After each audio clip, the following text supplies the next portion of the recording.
श्री सद्गुरु महाराज की जय। महर्षि संत सेवी प्रवचन पीयूष से महर्षि संत सेवी परमहंस जी महाराज का प्रवचन। विगत विकार जान अधिकारी आदरणीय स्वामी चिदानंद जी महाराज, आदरणीय संत महात्मागण, समादरणीय सज्जन वृंद, आदरणीय माताओं तथा भक्तिमती बहनों, परम पूज्य प्रातः स्मरणीय गुरुदेव की अनुकंपा से अखिल भारतीय संत मत सत्संग का 86वां वार्षिक महाधिवेशन स्वामी चिदानंद मुनिराज महाराज जी के संयोग से सुसंपन्न हुआ।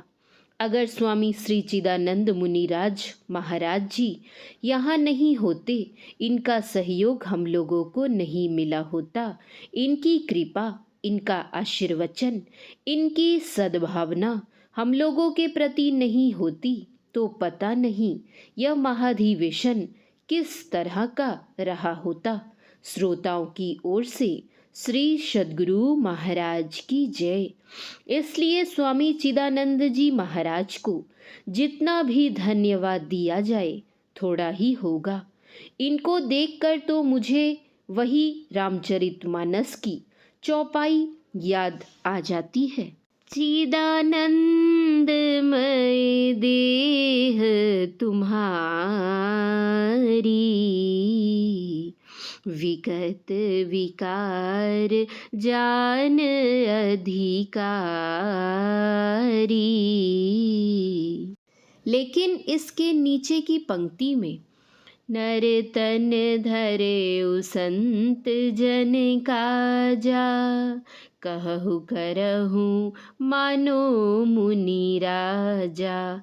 लोग इनको मुनि जी कहते हैं, लेकिन मैं तो इनको मुनिराज कहता हूँ।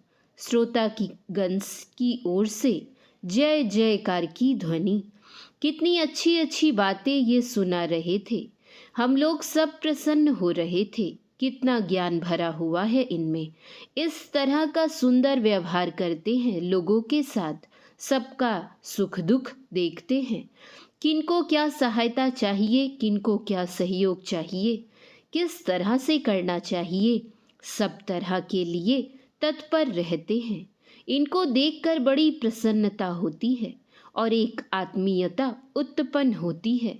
अभी कह रहे थे कितनी अच्छी बात, सूर्योदय होता है किस रंग को लिए हुए, सूर्यास्त होता है किस रंग के को लिए हुए, और वह अस्त भी नहीं कहा जा सकता है। कितनी अच्छी बात है। एक तो सूर्य यह है जिसको हम प्रतिदिन उगते और अस्त होते देखते हैं। दूसरा सूर्य है ज्ञान सूर्य।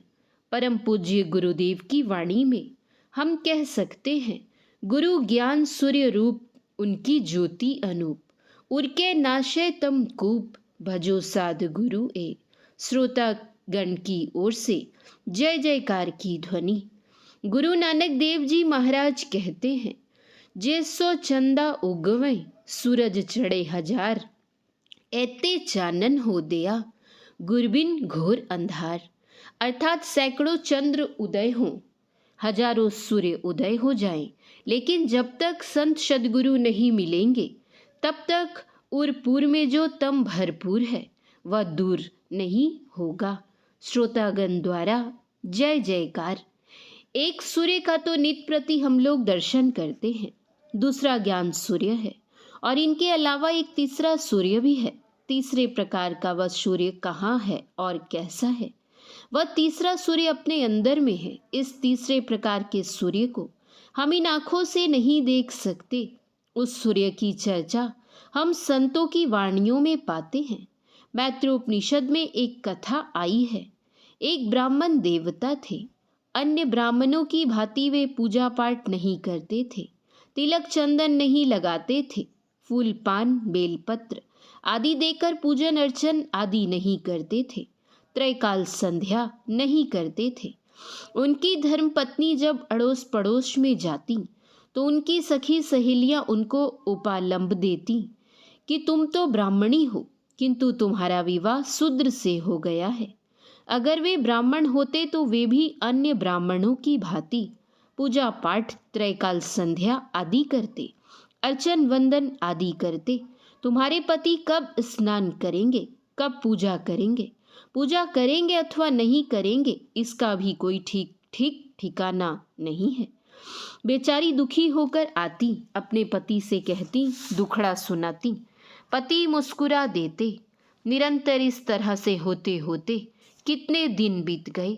एक दिन बहुत दुखी होकर फूट फूट कर अपने पति के चरणों में रोने लगी और कहने लगी, आप भी अन्य ब्राह्मणों की तरह स्नान कर पूजन अर्चन वंदन त्रैकाल संध्या आदि किया कीजिए। उन्होंने देखा पत्नी बहुत दुखी है, तो वे कहते हैं, देवी तुम नहीं जानती हो कि मैं क्या करता हूँ, और तुम्हारी सखी सहेलियाँ भी नहीं जानती। सूर्योदय होता है, सूर्यास्त होता है, और एक मध्याह्न काल होता है। इसी को संध्या काल कहते हैं। संधि शब्द से संध्या शब्द बना है। रात का अंत होता है और दिन का प्रारंभ होता है। वह एक संधि काल है। दिन का अंत होता है और रात का आरंभ होता है। यह दूसरा संधि काल है और मध्याह्न काल को भी संध्या कहते हैं, इसलिए कि इस समय यहाँ पूर्वाह्न का अंत और अपराह्न का आरंभ होता है। यह तीसरा संध्या काल है। यही त्रैकाल संध्या है। देवी, सूर्य के उदय होने पर, सूर्य के अस्त होने पर और मध्याह्न काल में जो संध्या करते हैं उसे त्रैकाल संध्या कहते हैं। लेकिन देखो देवी, तुम और तुम्हारी सखी सहेलियां तो इस बाहर की सूर्य की बात कर रही हैं, लेकिन मैं अपने अंदर के सूर्य की बात कहता हूँ। मैत्रोपनिषद में लिखा है, हृदाकाशे चिदादित्य सदा भासति भासति नास्त मिति न चोदेति कथम संध्या मोपासमे। अर्थात हमारे हृदय आकाश में चैतन्य रूप सूर्य बराबर उगा ही रहता है, न कभी अस्त होता है और न कभी उदय लेता है। संध्या कैसे करूं? उसी सूर्य के लिए संत कबीर साहब लिखते हैं, कबीर कमल प्रकाशिया उगा निर्मल सूर, रैन अंधेरी मिटी गई बाजे अनहद तूर। हम आंखें बंद करते हैं तो अमावस्या की रात सामने होती है, लेकिन गुरु निर्देशित स्थान पर हम अपने को प्रतिष्ठित कर सके तो संत कबीर साहब की वाणी के अनुकूल कमल प्रकाशिया का प्रत्यक्ष अनुभव होगा। अर्थात कमल खिल जाता है। कमल कब खिलता है? जब सूर्य का उदय होता है। रात में कमल नहीं खिलता। जो कोई अंतः साधना करते हैं तो संत कबीर साहब कहते हैं, उगा निर्मल सूर्य, पवित्र सूर्य का उदय हो जाता है। पवित्र सूर्य क्यों कहा गया? बाहर सूर्य में जो सूर्य है उस सूर्य को देखकर हमारा हृदय पवित्र नहीं होता। ऐसे वैसे अच्छे बुरे कर्म हम करते ही रहते हैं, लेकिन जो अपने अंदर के सूर्य के दर्शन करते हैं तो उस सूर्य के दर्शन से मन पवित्र हो जाता है। जब जो कर्म करते हैं वे पवित्र कर्म होते हैं। अगर बाहर के सूर्य को देखकर मन पवित्र हुआ होता तो हम पवित्र काम ही करते, अपवित्र नहीं। आज तो अत्याचार, अनाचार, दुराचार आदि अपवित्र कर्म होते हैं, वे नहीं होते।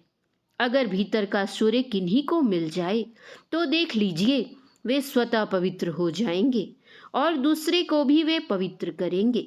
श्रोतागण के द्वारा जय घोष। संत पलटू साहब कहते हैं, जिस सूर्य की चर्चा संतों ने की है वह सूर्य इस बाह्य संसार का नहीं है। समस्त संसार के किसी भी देश का वह सूर्य नहीं है, वह कोई दूसरा ही देश है। वस्तुतः वह स्थूल देश नहीं, सूक्ष्म देश है। संत पलटू साहब कहते हैं, उस देश की बात कहता हूँ, आसमान के बीच सुलाख है जी, बादशाह उसी बीच बैठा है, सूझ पड़े बिनु आँख है जी। सुर्ख तो उसका चेहरा है, आफताब तसदूक लाख है जी। पलटू हू की आवाज आवे, उसमें मेरा दिल मुस्ताख है जी। आफताब कहते हैं सूर्य को। इस सूर्य में क्या प्रकाश है? कहते हैं आफताब तसदूक लाख है जी। अर्थात लाखों सूर्य मिलाने से जो प्रकाश होता है, वैसा प्रकाश आपके अंदर के सूर्य का है। श्रोतागण के द्वारा जय घोष। केवल प्रकाश ही होता है? नहीं नहीं, पलटू हूँ की आवाज आवे, अर्थात शब्द भी होता है। जैसे कबीर साहब कहते हैं, बाजे अनहद दूर, जहाँ सूर है वहाँ सूर भी है, अर्थात जहाँ प्रकाश है वहाँ शब्द भी है। संत पलटू साहब कहते हैं, आसमान के बीच सुलाख है जी। आसमान तो शून्य होती है, खाली होती है, उसमें छिद्र कैसा? इसमें रहस्य है। लेकिन यह क्या राज है? कहते हैं आसमान के बीच सुलाख, सुराख है, छेद है। इस छेद के भेद को तब तक हम नहीं जान सकते जब तक संत सद्गुरु के दर्शन नहीं होंगे, उनकी सत शिक्षा दीक्षा की प्राप्ति नहीं होगी। हम अपने गुरुदेव से पूछना चाहेंगे कि मैत्रोपनिषद में अपने भीतर के सूर्य की चर्चा आई है। संत कबीर साहब सूर्य की बात कहते हैं। गुरु नानक देव जी भी सूर्य की चर्चा कर रहे हैं। रवि ससी लौके इहु तनु, किंगुरी बाजे शबुदी निरारी। गुरुदेव, यदि आप भी इस संबंध में कुछ प्रकाश डालने की कृपा करते तो कितना उत्तम होता। हमारे गुरुदेव कहते हैं, अरे इस सूर्य के लिए तुम क्या कहते हो? अपने अंदर में जो सूर्य है, उस सूर्य के प्रकाश के सामने बाह्य संसार के सूर्य की तुलना नहीं हो सकती। उस सूर्य के पटतर में यह सूर्य नगण्य है। जा सम्मुख या सूर्य अमित अंधार है, ऐसो सूर्य महान चंद हद पार है। आज्ञा चक्र में ध्यान करो, सहस्त्रदल कमल में चंद्र के दर्शन होंगे। आगे बढ़ेंगे त्रिकुटी में सूर्य के दर्शन होंगे। संत तुलसी साहब जो हाथरस में हुए थे, उस सूर्य के संबंध में कहते हैं, कोट भान छवि तेज उजाली, अलख पार लखी लाग लगी जय। यह प्रकाश करोड़ों सूर्य के प्रकाश के समान होगा।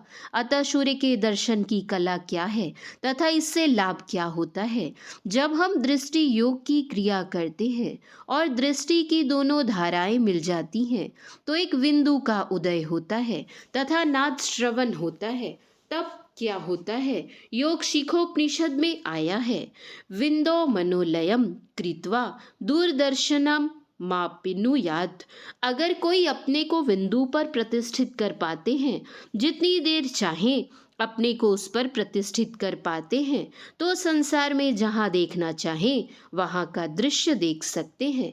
हमारे गुरुदेव कहते हैं, एक बिंदुता दूरबीन हो, दूरबीन क्या करे, पिंड में ब्रह्मांड दर्श हो, बाहर में क्या फिरे। गुरुदेव की सेवा में मैं रहता था। कहीं कार्यवश आवश्यकता पड़ती थी जाने की, तो उनकी आज्ञा मिलती थी और मैं जाता था। एक बार का प्रसंग है कि गुरुदेव की आज्ञा हुई कटिहार जाने के लिए। जाते समय उनके श्री चरणों में प्रणाम निवेदित किया। उन्होंने पूछने की कृपा की, कब लौटेंगे? मैंने कहा, गुरुदेव, आजकल ट्रेन का कोई ठिकाना नहीं रहता, किस समय ट्रेन पहुंचेगी, इसलिए जिस कार्य के लिए जा रहा हूँ, कल वह कार्य हो ही जाएगा, परसों लौटकर श्री चरणों में उपस्थित हो ही जाऊंगा। गुरुदेव का आशीर्वाद मिला। मैं चला बरारी घाट में स्टीमर पर बैठा और उस पार गया। महादेवपुर घाट में ट्रेन में बैठा।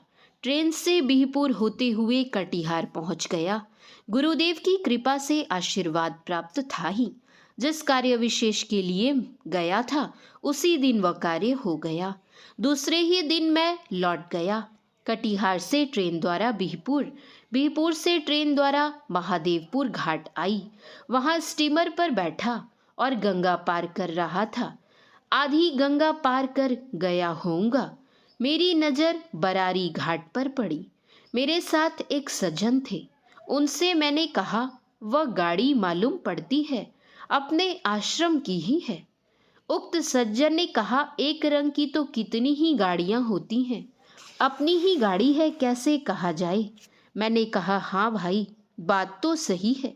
थोड़ी देर के बाद जैसे स्टीमर बरारी घाट पर लगता है तो उस समय के शांति संदेश के संपादक श्री अधिकलाल दास जी, वर्तमान श्री अच्युतानंद जी, और बरारी घाट के स्टेशन मास्टर श्री विजय बाबू दोनों वहां पर खड़े थे।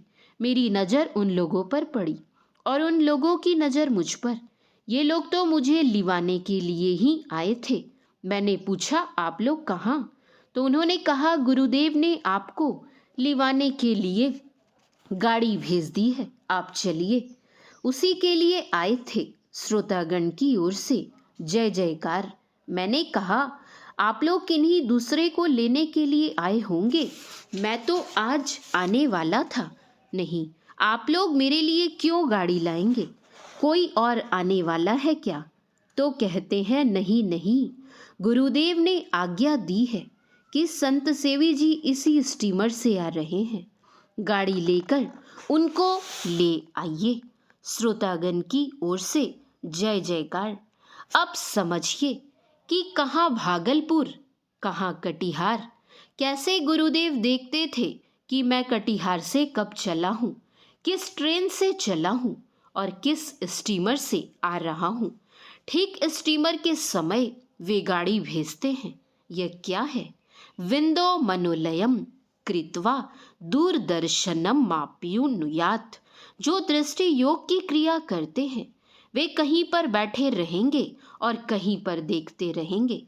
जो नादानुसंधान क्रिया करते हैं वे कहीं पर बैठे रहेंगे और कहीं की बात सुन लेंगे। उनके लिए रेडियो की कोई आवश्यकता नहीं पड़ती। जहाँ देखना चाहेंगे देख लेंगे, जहाँ सुनना चाहेंगे वह सुन सकते हैं। जो कोई दृष्टि योग की क्रिया करते हैं, नादानुसंधान की क्रिया करते हैं, दृष्टि योग की क्रिया में अंत प्रकाश होता है। इसकी चर्चा गोस्वामी तुलसीदास जी महाराज ने रामचरितमानस के उत्तरकांड में की है। जब ते राम प्रताप खगेशा, उदित भयउ अति प्रबल दिनेसा, पूरी प्रकाश रहे तिहु लोका, बहुतेन सुख बहुतेन मन शोका। शोक किनको और सुख किनको हुआ? जिनहि शोक ते कहूँ बखानी, प्रथम अविद्या निशा नसानी। अविद्या रूपी रात्रि की समाप्ति हो जाती है। सूर्य का उदय हो जाने पर फिर रात्रि कहाँ रहेगी? प्रथम अविद्या निशा नसानी। उल्लू पक्षी अंधेरी रात में चहचहाते हैं, लेकिन जब सूर्य का उदय होगा तब क्या होगा? अग उलूक जहाँ तहाँ लुकाने। पाप रूपी उल्लू पक्षी जहाँ तहाँ लुक जाते हैं, छिप जाते हैं। काम क्रोध कैरव सकुचाने, कुमुदिनी सकुचा जाती है। विविध कर्म गुण काल शुभाऊ, ये चकोर सुख लहि न काऊ। मत्सर मान मोह मद चोरा, इन्ह कर हुनर न कवनी हूँ ओरा। काम, क्रोध, मद, लोभ, मोह, मात्सर्य, ये जितने विकार हैं सूर्य के प्रकाश से विनष्ट हो जाते हैं। आप देखते हैं बल्ब जलाइए, मरकरी जलाइए, दीपक जलाइए, कीड़े फतंगे उड़ उड़ कर वहां जाते हैं और जल भुनकर समाप्त हो जाते हैं। उस अंतर के प्रकाश में अंतर के कीड़े काम, क्रोध, मद, लोभ, मोह, मात्सर्य आदि ये जल भुनकर समाप्त हो जाते हैं। श्रोतागण के द्वारा जय जयकार। तो इनको दुख हुआ और सुख किनको हुआ? धर्म तड़ाग ज्ञान विज्ञाना, ये पंकज बिक से विधि नाना। सुख संतोष विराग विवेका, विगत शोक ये कोक अनेका। यह प्रताप रवि जाके उर जब करई प्रकाश, पछिले बाढ़ही प्रथम जे कहे ते पावही नाश। कहीं लोगों के मन में यह भ्रम नहीं हो जाए कि जिस समय मर्यादा पुरुषोत्तम भगवान श्री राम अयोध्या में थे उस समय यह सूर्य उदित हुआ और उस समय के लोगों के साथ लगा हुआ था। उसी भ्रम के निवारणार्थ गोस्वामी जी कहते हैं, यह प्रताप रवि जाके उर जब करई प्रकाश। जब जिसके हृदय में यह रवि सूर्य उदित होगा तब पिछले बाढ़ही अर्थात बाद में जो कहे गए हैं सुख, संतोष, वैराग्य, विवेक और ज्ञान विज्ञान, ये बढ़ेंगे। और जो पहले कहे गए हैं काम, क्रोध, मद, लोभ, मात्सर्य आदि, ये सब नाश को प्राप्त होते हैं। गोस्वामी तुलसीदास जी महाराज कहते हैं, यह सूर्य हमारे अपने अंदर में है, प्रकाश हमारे अपने अंदर है, शब्द हमारे अपने अंदर है।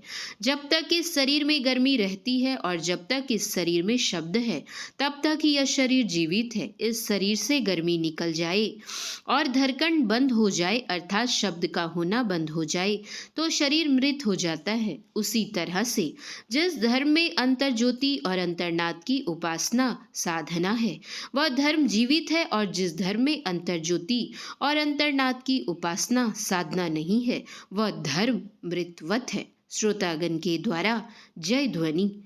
इसका प्रतीक बहुत दूर न जाकर नजदीक में ही देखेंगे। आप वैदिक धर्म, ईसाई धर्म और इस्लाम धर्म में देखिए। आप मस्जिद में जाइए, देखेंगे भीतर दीपक जलता है और बाहर में मुल्ला साहब अज्ञान देते हैं। दीपक प्रकाश का प्रतीक है और अज्ञान शब्द का प्रतीक है। आप ईसाइयों के गिरजाघर में जाइए, देखेंगे वहां भीतर में मोमबत्ती जलती है तथा बाहर में घंटा टंगा रहता है। वह घंटा शब्द का प्रतीक है और मोमबत्ती प्रकाश का प्रतीक है। आप अपने वैदिक मंदिरों में जाइए, भीतर ठाकुर जी की मूर्ति है, दीपक जलाकर आरती उतारते हैं और घड़ी घंट बजाते हैं। यह क्या है? ध्वनिरेतर्गतम ज्योतिरंगतम मन, मंडल ब्रह्मोपनिषद शुक्ल यजुर्वेद का। तो अंतर ज्योति और नाद की साधना यही एक साधना है और इस साधना से मन की शुद्धि होती है, मन पवित्र होता है, सूरत की उद्गति होती है, वहाँ नाद की अनुभूति होती है और वह नाद आगे चलकर परम प्रभु परमात्मा से जा मिलता है। अपने भीतर का जो सूर्य है उस सूर्य का प्रकाश भी अपने अंदर अधिक दूर तक नहीं जाता है। उस सूर्य का प्रकाश रूप ब्रह्मांड तक ही सीमित रहता है, उसके आगे आत्म प्रकाश है। इसीलिए भगवान ने कहा था, न तद्भास्यते सूर्यो न संसांको न पावका यद गत्वा न निवर्तन्ते तदधाम परमम मम। उस परमात्म धाम में सूर्य चंद्र तारे कुछ भी नहीं है।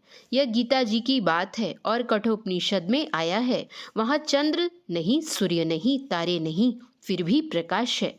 न तत्र सूर्यो भाति न चंद्र तारकम नेमा विद्धोतो भांति कुतो य भग्नि तमेव भांत मनु भाति सर्वम तस्य भाषा सर्वमिदम विभाति। अर्थात वहाँ उस आत्मलोक में सूर्य प्रकाशित नहीं होता, चंद्रमा और तारे भी नहीं चमकते और न यह विद्युत ही चमचमाती है।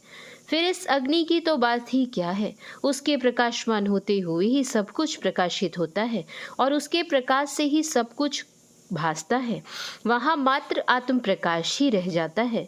वह प्रकाश ऐसा है कि परम प्रकाश रूप दिन राती, नहीं कछु चाहिए दिया घृत बाती। उसी प्रकाश से अंतर प्रकाश से सारा विश्व ब्रह्मांड प्रकाशित होता है। उसी अंतर प्रकाश और अंतर्नाद की साधना हम लोग करें, अपने जीवन को समुज्ज्वल बनावें। जब अपना जीवन समुज्ज्वल होगा तब फिर हम दूसरे के जीवन को समुज्ज्वल बना सकते हैं। जो स्वयं विद्वान होंगे वे ही दूसरे को विद्वान बना सकते हैं। जो स्वयं विद्वान नहीं होगा वह दूसरे को क्या विद्वान बना सकता है। यह संत मत की साधना सरल, सुगम, सहज और सबके करने योग्य है। संतों में कितनी उदारता है। देखिए, गुरु नानक साहब ने कहा है, चौवर्णा को देवदेश, ता पंडित को सदा आदेश। जाति पाति की कोई बात नहीं है। हमारे गुरुदेव कहते हैं, जितने मनुष्य तनधारी हैं प्रभु भक्ति कर सकते सभी, अंतर व बाहर भक्ति कर घटपट हटाना चाहिए। मनुष्य का शरीर होना चाहिए, नर नारी के शरीर का कोई भेद नहीं। सबके घट घट वासी व प्रभु हैं, सब कोई कर सकते हैं। आवश्यकता है अपना पवित्र जीवन बनाने की। पवित्र जीवन के लिए झूठ, चोरी, नशा, हिंसा और व्यभिचार, इन पंच पापों का परित्याग करना है। ईश्वर पर विश्वास रखना है। ईश्वर अपने अंदर में मिलेंगे, इसका दृढ़ निश्चय रखना है। सत्संग करना है, ध्यान करना है, गुरु की सेवा करनी है। ये 5 विधि कर्म है। हमारे गुरुदेव का यह तो प्रबल आदेश है कि परमुखापेक्षी मत बनो, जीवन बिताओ स्वावलंबी, भरम भाड़े फोड़ी कर, संतों की आज्ञा है ये में ही, माथ धर छल छोड़ी कर। अपने जीवन यापन के लिए कुछ न कुछ पवित्र कमाई अवश्य करें। गृहस्थ विरक्त की कोई बात नहीं है, मन विरक्त होना चाहिए। तन विरक्त है और मन संसाराशक्त हो तो किस काम का। हृदय विरक्त होना चाहिए। वेश जो भी हो, साधना करें, सफलता मिलेगी। आप लोग दूर दूर से आए हुए हैं।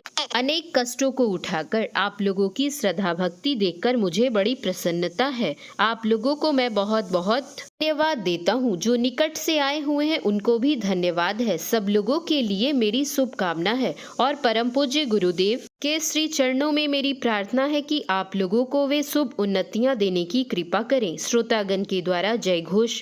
पुनः स्वामी श्री चिदानंद मुनिराज जी महाराज और महामंडलेश्वर श्री संगनानंद जी महाराज को भी मैं धन्यवाद देता हूँ और अपना आभार प्रकट करता हूँ। मैं कृतज्ञ हूँ, इनके उपकार से उपकृत हूँ। जितना मैं कुछ कहूँ वह थोड़ा ही होगा, इसलिए थोड़े को ही बहुत समझेंगे। श्रोतागण के द्वारा जय घोष। श्री सद्गुरु महाराज की जय। महर्षि संत सेवी परमहंस जी महाराज का यह प्रवचन अखिल भारतीय संतमत सत्संग के 86वें वार्षिक महाधिवेशन के अवसर पर वानप्रस्थ आश्रम ऋषिकेश में दिनांक 5/5/1997 ईस्वी को अपराह्नकालीन सत्संग में हुआ था। शांति संदेश अक्टूबर 1997 ईस्वी। श्री सद्गुरु महाराज की जय। श्री सद्गुरु महाराज की जय। श्री सद्गुरु महाराज की जय।